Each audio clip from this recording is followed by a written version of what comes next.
and you want to write your name and not your job title, I want you to find a brief phrase to describe yourself. Who are you? What is the quality that stands out about you? What is it that you can contribute? And I want it to be like a word or a short phrase. Let me give you 2 examples. Okay, teach from the heart. Yeah, I like this one. Okay. Now, look at these 2 examples. Somebody might say, okay, Jane Smith, yeah, hen mother. But why? Oh, because I like to take care of my students. I like to look after them. I care for them. Here's another one. Somebody might say, Bill Hopkins, tech go-to man. Why? Because I'm a technology expert. I can solve technology problems. That's how I think of myself. Okay, over to you now. Good morning, everyone. Luke Prodromo, teacher, trainer, actor. Good, okay, motivator. Yeah, a good shoulder to cry on. Can I have some more? All right, great dinner guest. I like this one. Okay. The important thing is you can see why this can be a language learning activity because you will then have to justify it. Why is it that you feel like this about yourself? Why is it that you would describe yourself like that? Hello, everyone. Okay, not to quit.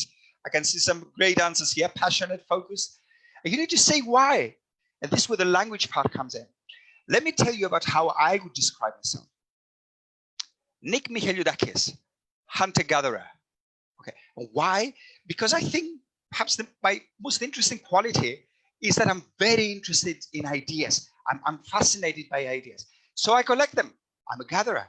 But I don't just collect them. I go out looking for them actively. For example, this activity comes from this book, Stefanovic. Look at more. I'll show them to you later at the end. And this is a business book. I believe this helps enormously going beyond the ELT world to find new and fresh ideas. So is this a good language activity? Yes. People can talk about how they see themselves and maybe write a little paragraph about why they've chosen this description. And of course, it makes them happier as well, because research has shown that we are happy when we are talking about ourselves. And today we're going to look at another 3 ideas from the field of positive psychology. Let's get started. Here's the first one. Belonging. All right. So research has shown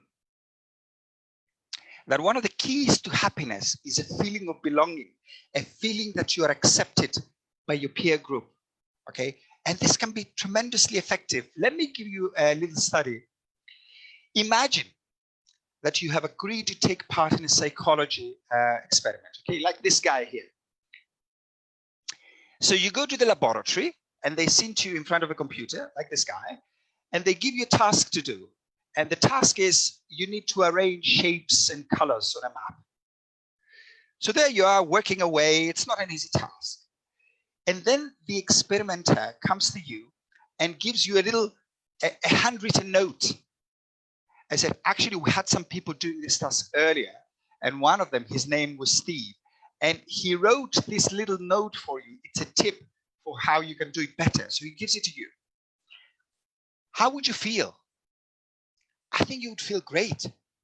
So now you go on working on the task, and research has shown that you spend 50% more time on this task, and you would enjoy it more. And even a week or 2 weeks later, you would enjoy similar tasks more compared to if you hadn't received this handwritten note. Why? Because this note shows that somebody cared about you. Somebody wanted you, let's say, to belong to this group, as it were. Here's the funny thing, by the way. The tip is completely useless. The note was written in such a way so that it didn't make any difference to how well you did the task. But it did help psychologically, okay? And this is an activity I picked from this book, The Culture Code. I'm going to show them to you at the end. Sorry if you cannot see it very clearly. So how can we do this? How can we give our students a feeling of belonging to the group? Well, Here's one activity we can do to strengthen bonds in the group. It's called the Reciprocity Ring. This is an activity, by the way, again, I mentioned from this book, Give and Take by Adam Grant. And this is an activity that has been done in some of the top organizations in the world. It works both with students and even better with colleagues. So this is the idea. Okay, think about a problem you have. For example, let's say you need a book, or you need a plumber to fix your sink, or you don't know how to do something, or your car has broken down and you want to find a spare part. Okay, now, can you think about a little problem that you have? And please, good morning. Okay, thank you, Luke. Now, think about a small problem you have, and I want you to write what your problem is in the chat. Maybe you want to find a babysitter for your daughter because you have to go out of work. Maybe you need to find a cleaner, maybe anything. Good morning. Let me type something. I need, your washing machine broke down. Okay, I need to find a chess player to show me how to use my chess engine.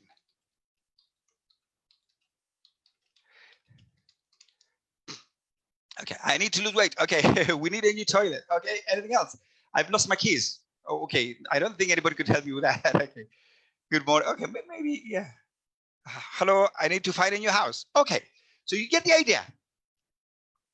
So you ask, everybody stands around in a circle, and everybody talks about a problem they have. And they can even write little post-it notes. You can see the picture. Okay, I need to find money. That's a good one. Okay, I need to change my job. I need some help, you know, with I don't know, my child who's being difficult, whatever. So everybody talks about a little problem they have, and then everybody, of course, listens to everybody else's problems. Okay, you share your problem with everyone else, and then you listen to what everybody says, and you say, wait a minute. Jane wants to find a babysitter. Well, my next door neighbor has a good babysitter. Perhaps I can put them in touch. Or somebody needs a plumber. Or I've got a friend who's a plumber. Perhaps I can give them the telephone number. Okay. Now, I want you to look at the chat. I want you to look at other people's problems. Think, can you help? Could you put them in touch with somebody who could help, perhaps? Let's see. 3-bedroom house. You need to tell us where you are. Okay. Thank you, Luke. Bill would be proud, yeah. I need a new mobile. Okay. Hello from Indonesia. Wow. Okay. So look at the chat then. Could you help? I don't think anybody could help the one who lost her keys. But if somebody says, I'm looking for a house, maybe somebody knows someone in the area and they could help them. Yeah. I need more hours in the day. Okay. Perhaps I could recommend you the book by David Allen about time management. You see how it works. Okay. We don't have the time to do this activity properly, but you see how it is. And people can write about the problems and post them on a little circle like you can see here. And then they can say, oh, hang on, I can help this person. So you can write something on a post-it note. My next door neighbor is a plumber. His name is John. And you can write his telephone number and put it under the post-it note. You can see how this can work. Okay, it's a fantastic activity. Now you might say, wait a minute, isn't this like simply asking another person for help? Well, actually, no, there are two differences. First of all, when you are asking somebody for help, they might not be able to help you. But here you are addressing 10 people, 15 people, 20 people. Okay, so somebody might have an idea. Another thing is that when you're asking somebody, you're putting them on the spot. Okay, they feel they want to help and perhaps they cannot. But in this case, everybody stands around in a circle, and if they can help, they will. Okay, the point is to get everybody to reach into their social network and say, oh, wait a minute, my good friend Michael Robs, he can help. Or so this is a technology matter. Okay, Dimitris Primalis, I know he's an expert when it comes to technology. He could help this person. Okay, and you can put people in touch. Okay, so this is a great activity you can try in class. It works, like I said, both orally and in writing. And it works even better with colleagues. Let's move on now to the second element. The first one was belonging. What about the second one? The second one is gratitude. And research has shown that gratitude has great catalytic effects. We're happy when we feel grateful. We're happy when other people feel grateful towards us. But the great thing about gratitude is that it has wonderful knock-on effects, as you're going to see in a minute. Imagine you have agreed to take part in an experiment. So you go to the lab like before, they sit you in front of a computer, and then they ask you, the researcher asks you for your email address. Okay, you say, you'll have to help somebody by email. Can we have your email address? Okay, you give them the email address, and then you go to your email, you check your email, and there's an email there from somebody called Eric. And Eric has written a CV, and he wants some help with a cover letter. Okay, how he has written a cover letter, and he wants some advice about how to improve it. So you give him some advice. Okay, this is what you could do. This is what you could change. The grammar here is a bit not so good. Okay, so you send it to him, and then you get back a reply. But of course, because this is an experiment, half the people get one reply, and half the people get a different reply. So let's say you get a reply that says, "Ah, I see. Now things are a lot clearer, Eric." Okay, that's one reply. The second reply could be, "Oh, thank you so much. Oh, now I can see what I need to do. Thank you very much, Eric." That's a different one. Okay, so you go home. You go home, and when you get home, you check your email, and you find another email, okay, from another guy. His name is Peter. Now, you didn't expect that. Nobody had told you you're going to get a second email. So you look at the email, and Peter says, "Okay, hello, Eric, my friend Eric told me you helped them with a cover letter. So I was wondering whether you could help me as well. Here's the question: do you help Peter?" It's a different person. And the answer is, it depends on what kind of reply you got from Eric. If you got the grateful reply, "Oh, thank you so much. Now things are a lot clearer. Thank you very much, Eric," you are twice as likely to help this person. And it's a different person because gratitude has this effect. Okay. And it's the same if somebody has helped you. In another study, what they did is you go to the lab, they sit you in front of a computer, and you have to do a number of tasks. But at some point, the computer crashes. It's programmed to crash. Okay. For half the people, there is a person there who comes to the rescue. "Oh, the computer has crashed. Oh, I'm going to help you." Okay. He presses a couple of buttons, and the computer comes back on. But for half the others, this doesn't happen, and they just reboot it, and it starts on its own. And as everybody is leaving, okay, so you see somebody who has dropped a number of boxes and files on the floor. Do you help them? And the answer is that it depends on whether somebody helped you earlier. So the people who were helped while they were working with the computer were much more likely to help somebody else.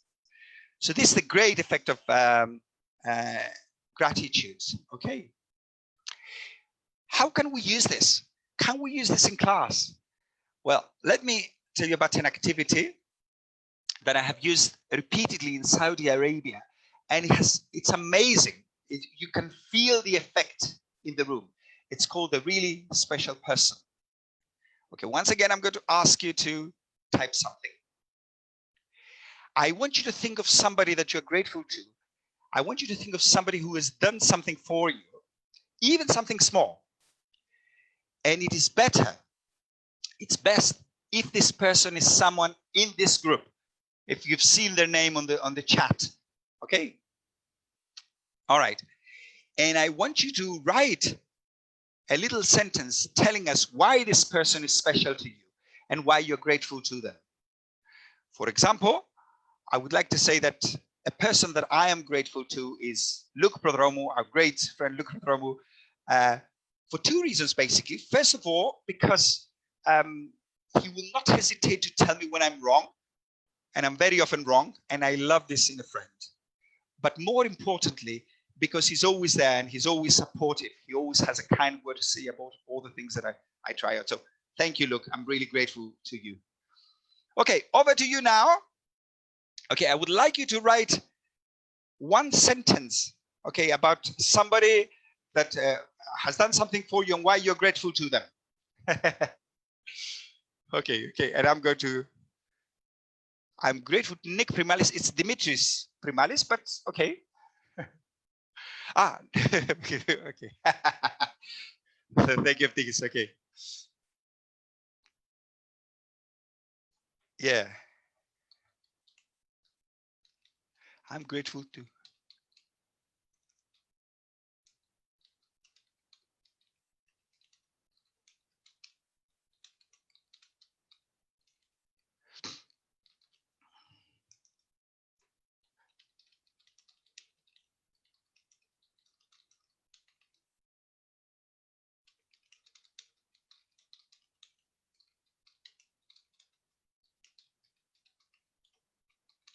Okay. All right, I'm grateful to Georgia, okay, who took the time to help me with the sound problem I faced during the webinar, okay. Oh, thank you so much. All right, and to my director, he has inspired me a lot. You know who this is? Oh, thank you, Evangelia. Thank you, guys. You're so nice. Keeping a close relationship, okay. All right. Grateful to Luke Prodromou as well for coming to Volos to perform, okay. My wonderful neighbor's help. She's been supportive since the first day I moved with me, even asking for help. Okay. You get the idea. All right, we don't have the time to read through all of this. This is a fantastic activity. And I've tried it, like I said, in Saudi Arabia. Now imagine a room full of men, 40 men or 50 men in their 40s and 50s. And it's incredible, the warmth you can feel when people start talking and they are talking about colleagues in the room. And they say, I would like to say a big thank you to my brother Ahmed. When I came here from Pakistan, like 3 years ago, I didn't know anybody. And he took me under his wing and he helped me and he was there for me. He showed me how to organize the class. It's amazing. It's an amazing experience. There is a similar activity in this book, The Power of Moments by Heath and Heath. And it's recommended by Marty Seligman. And it's a written activity. So say you write a letter to somebody you are grateful to. It has to be about 300 words. You need to be specific and direct. I'm grateful to you because of this. You need to say what it is that they have done for you and how often you think about them and how it has helped you. That's it. And you need to deliver it in person. It's a fantastic activity. So we can see, we can do this. It's a spoken activity. It's also a written activity. Okay. There are lots of variations. All right. Let me go on now quickly to my third principle. The third principle is redirecting attention. I'm going to tell you something that I think that for most of you, it's the first time you've heard it. Nature does not want you to be happy. Nature wants you to be successful. Okay? It's something I read in this fantastic little book, Happiness by Daniel Nettle. Think about it, okay? When are we happy? We're happy when we spend time with people we love. When we're happy when we're thinking pleasant thoughts. But this is not going to get you anywhere. All right. If you want to move on, to get ahead in life and make progress and be successful, you need to plan. You need to worry about problems. You need to think about overcoming obstacles. And these are not particularly happy thoughts. The thing is that very often we're too busy to be happy because nature wants you to think about solving problems and getting ahead and moving from one goal to the next.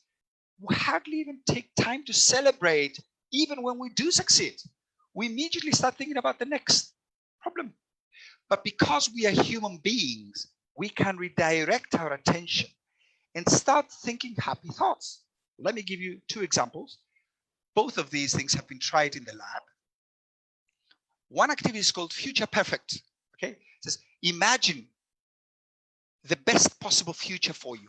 You've worked hard and tried hard and you have succeeded in everything. Okay, and you're successful. You've got a nice marriage. You've got kids. You've got a house. You've got money in the bank. You don't need to worry about your job. Good. How do you feel? Picture the situation. Yeah? So you can get students to write about this or talk about this. The opposite is also true when you're thinking about the past. Past perfect.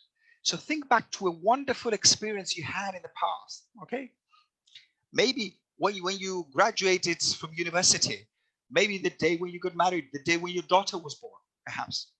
So think about it in detail and write about it or talk to a friend about it. And these have been tried in the lab. In both cases, people have ended up considerably happier. And I've read about these studies in this fantastic book, 59 Seconds by Richard Wiseman, another great book. How can we use this idea in class? I'm going to share with you my last activity for today, last activity.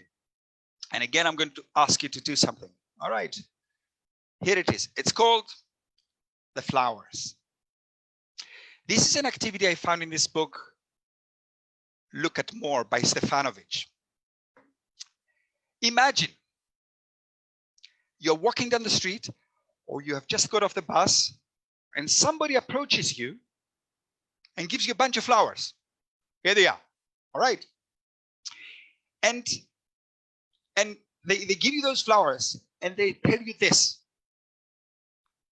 These flowers are for you. What have you done? What have you done today or last week or at some point in the past to deserve this unexpected gift?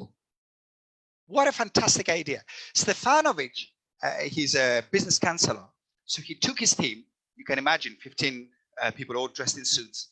And one of them was a young man. He gave him a bunch of flowers. He said, okay, we'll wait here at the bus stop.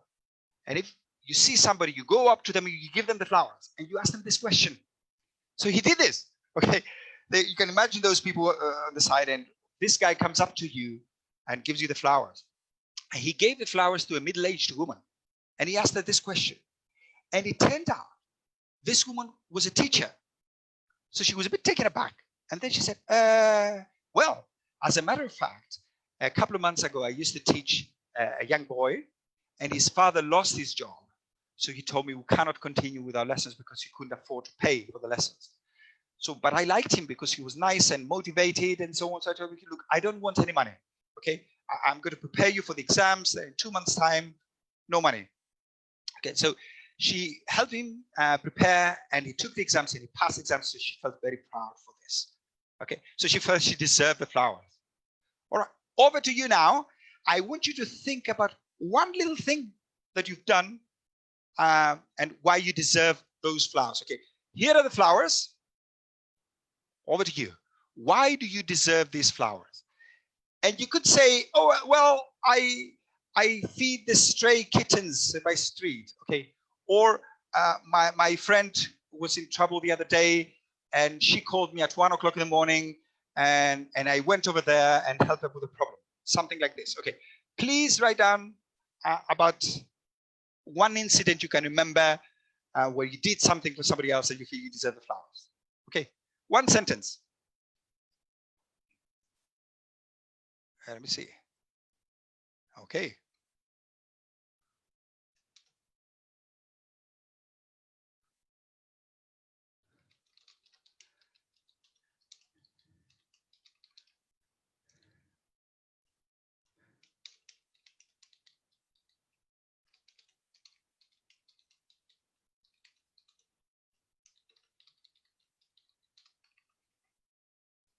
Okay.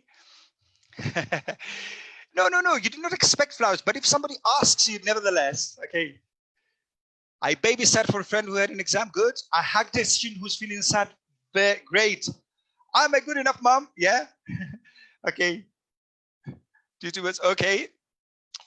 In my case, what I once did, I have to say, I hate donating blood because I'm afraid of needles, but at some point, A friend of mine asked me to donate blood because his mother was in the hospital. So I did that. I overcame my fear of needles. You know, I did that for a friend. And by the way, if Betty's listening, you know that the medical centers are seriously in need of blood these days. So if you can, please do donate blood, okay? Because there's a big problem these days with the coronavirus. Okay, we'll be finishing in 2 minutes. Here's what happened next. I want to continue about this activity because this guy, Stefanovic, he had asked this woman for her telephone number. So in the evening, he called her to ask her how she had felt, etc., etc. And this woman, apparently, she had liked the activity so much, she went around giving flowers to people she knew and asking them the same question. So she gave one to her husband and she gave one to her neighbor and she asked them the same question. So you can see a ripple effect. It's fantastic. And we can do the same thing for our students. You can tell them, okay, take 2 flowers. One is for you, one is for somebody else. Give it to somebody else and ask them the same question. And when you next come, I want you to have written a paragraph about what this person told you. Okay, all right. And this is where this came from. Okay, so let's quickly recap. Today we talked about happiness and we looked at 3 principles and 4 activities. Let's see if you've been paying attention. Do you remember the principles? You can type, feel free to type now. Everybody has done something to deserve it. Gratitude was 1, okay? Anything else? Belonging, gratitude, and redirecting attention. Well done. Now, what about the 4 activities? Do you remember the 4 activities? What about the 4 activities? Aha. So the reciprocity ring, okay, the business card, okay, a really wonderful person, and finally the flowers. Okay, so I would like to thank you all for being here today. Now, if you'd like to find out more about things, you can visit my blog. You can see that here, or you can just type ELT Nick. You know, by the way, that in talking about happiness, one of the greatest ways for us to feel happy is humor. So you can visit my channel, Comedy for ELT, on YouTube. And if you would like to ask me something, or if you'd like to give me feedback, or if you would like to send me virtual flowers, this is my email. You can see it at the bottom. Okay. I'd like to thank everyone for being here today. Thank you very much. Thank you, Dimitris Spiropoulos. Thank you, Tasula. Thank you, everyone, for being here. There are about like 200 people. So thank you very, very, very much. Okay. Thank you, guys. Thank you.